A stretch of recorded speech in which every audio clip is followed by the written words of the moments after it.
guys. Hey, how's it going? Good. How are you all? Yeah. So can you introduce yourself and your... Sure.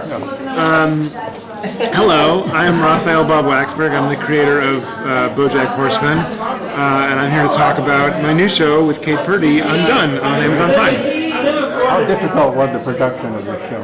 Can you go into that a little bit? Well, the production of it had many different parts to it because we shot it, and then we designed it, and then we rotoscoped it, and we animated it, and we edited it. It was all one long snake with many different pieces. I'm fond of saying that rotoscoping animation combines the hardest parts of live action with the hardest parts of animation, which I don't know if that's technically true, because there's some other hard parts that we didn't have to do. But it was a real interesting process that took a long time and was very rewarding, though. What was the biggest challenge you faced to doing that?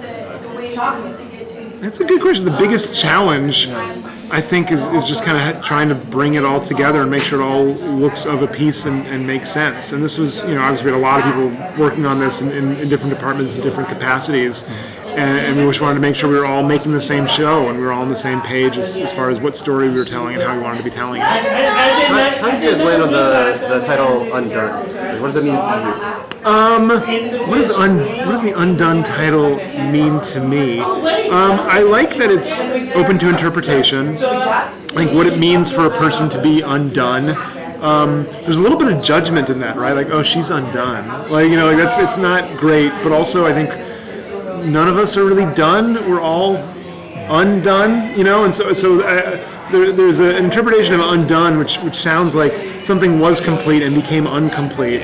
But I think the truth is actually that all of us are by nature incomplete, and we're not done yet, and there's always more journey to go on. The first few episodes are awesome. What? The first two episodes. Oh, thank you. Yeah, we're really proud of them. I'm really excited. So family relationships are always complicated, but it's when we need them the most that we realize the lessons that we have learned despite any differences. So how does this hold true for this series, and how is this going to be integral to the plot going forward? Yeah, well, this show is really about family, and it is about the ways that we let each other down in a family and how we lean on each other and support each other. And I think you can see even in the first few episodes that Alma and her sister Becca have a very tense relationship, but they're also very close. That they go out drinking, they talk about their problems. It's closer than a lot of people have with their siblings, honestly. And then she sabotaged her relationship with Yeah, Beyonce. but I think they also have this odd rivalry, and they don't quite understand each other. And I think that's sometimes the thing that happens with families is that you do have a closeness and you have a shared experience and you have a twin language with a person, but then there are parts of you that remain close to them that you'll never understand, that they'll never understand, or that you'll never understand about them. And so I think a lot of the show is about those tensions in a family and the idea that there's no question that you love these people, but there is a question of, are you really seen by them in the way that you want to be seen? Are you focused at all on what's the 4-season arc and all that stuff? Because when I was watching it, I was like, I'm just in the moment. And I feel like a lot of in the moment. Like, are you worried about that, or are you more No, I think the story that's for the right. season? I mean, we kind of for the first season we were thinking about the first season and the story we wanted to tell. I think we'll see if there's other seasons where we want to go from there.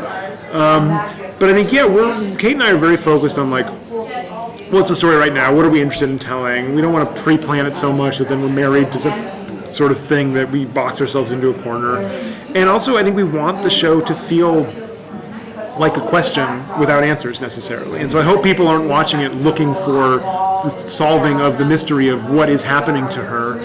Because I think, yes, that's a question that we are continually asking, but I think the spoiler is kind of what is happening to her is what is happening to her, and it is up to you as an audience to judge for yourself how you interpret that.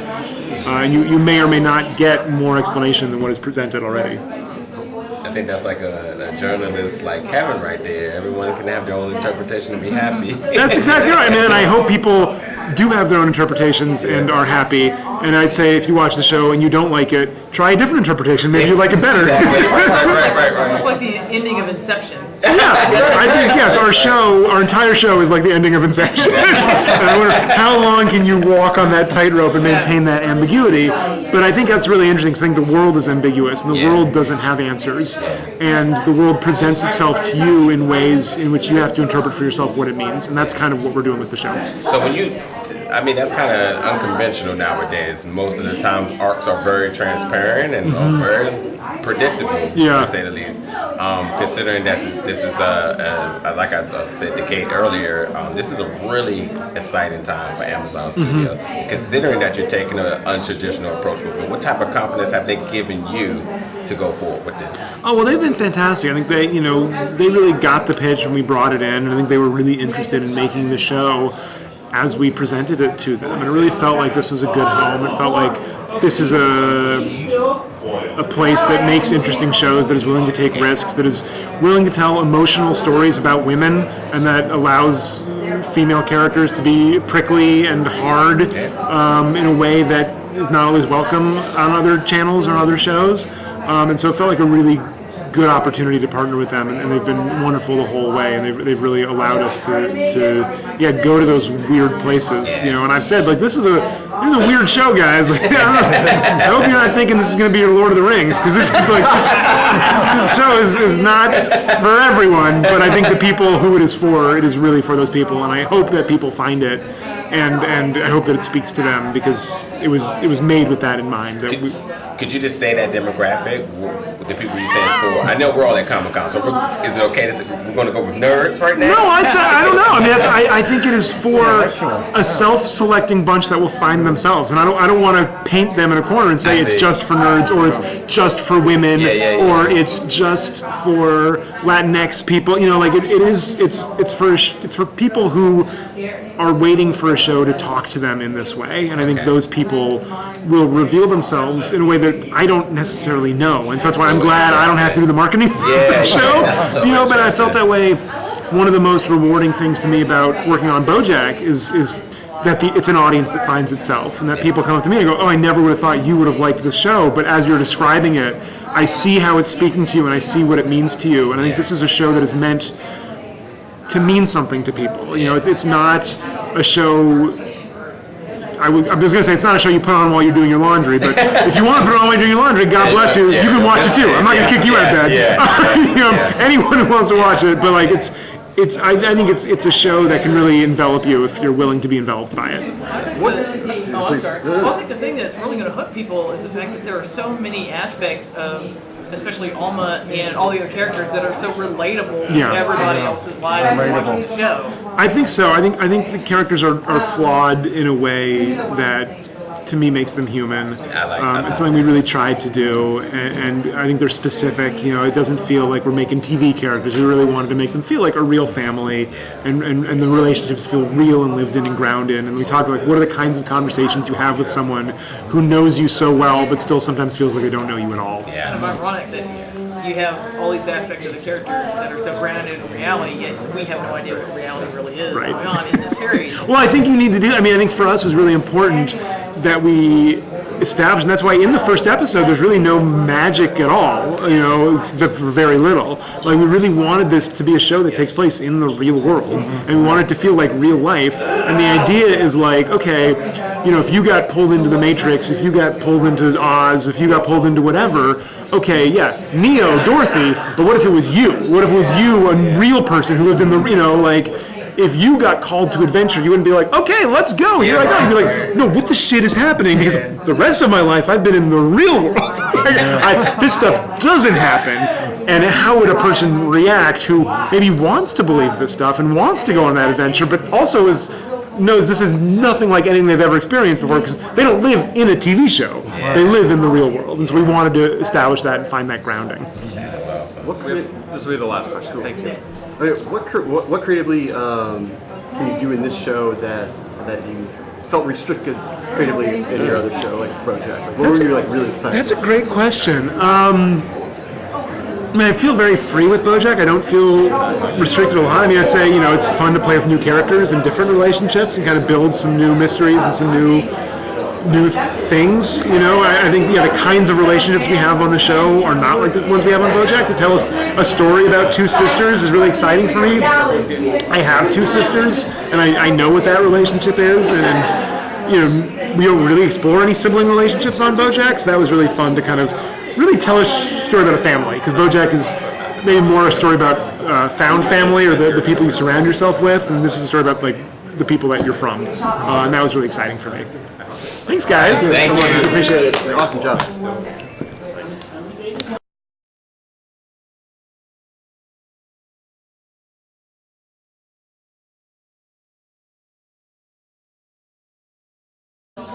Sure. I'm Raphael Bob-Waksberg. I created the show BoJack Horseman. I'm here to talk about a new show that I co-created with Kate Purdy called Undone, coming to Amazon Prime very soon. So, I've never been to Comic-Con. They never sent me. so I know that rotoscoping was used during this.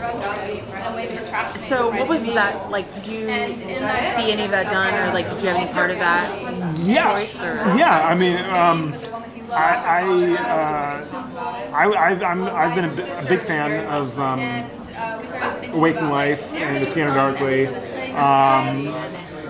And I think it's such a cool technique to shoot with these actors and then have these animators go over them and bring out their performances in really cool ways.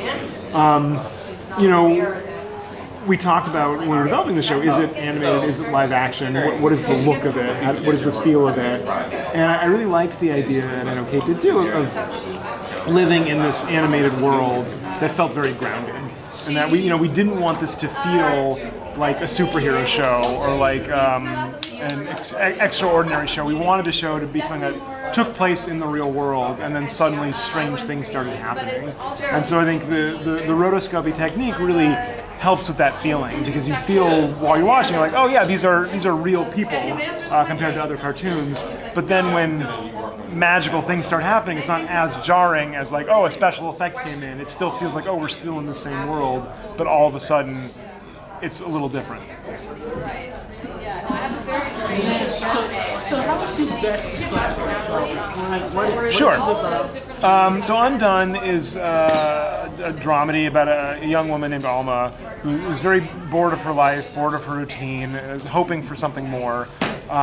She gets in a car accident, and when she wakes up from her coma, the way she perceives the world has changed, and the way she moves through time has changed, and that she seems to lose control over the order of events in her life, where she goes from one place to another with no memory of how she got there. Things start to happen in a loop. She feels completely unstuck in time. And her father, who has been dead for several years, appears before her and says, you've reached this new plane now, and I need you to develop these skills so you can go back in time and stop me from being murdered. And she doesn't know if indeed she has gained these new abilities or if she's losing her mind. And that's the show, basically, in a nutshell. I don't necessarily want the audience to take away one thing or another. I am excited for the audience to take away what they will. I think it's a show that is open to many interpretations, and I think it's a show that will meet people where they are. I hope people come to it with their own lived experience and their own expectations, and then I hope that it speaks to them or reverberates with them in whatever ways it does. So I know from like BoJack Horseman can occasionally be a very nihilistic show, but on deeper levels it also has this layer of hope and redemption and cycles as well, especially when it comes to BoJack and other characters within it. And the way you're talking about this show with the way that things are going in loops, and it sounds like she's stuck. Do you think that there are parallels kind of within this, or do you feel like this is a completely different? Oh no, I think very much. If you are a fan of BoJack, you will find things to be a fan of with this show. It is very different, but I think they share a sensibility and an interest in human behavior, although BoJack is not all about humans, but I do believe it is about human behavior. And I think the way that we relate to each other and the way we relate to ourselves is something that I'm really interested in exploring, and we do it a lot on this show.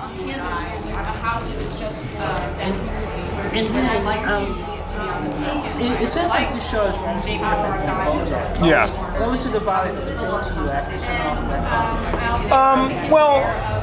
I've done BoJack, and I'm still doing BoJack, and so it's nice to do other things.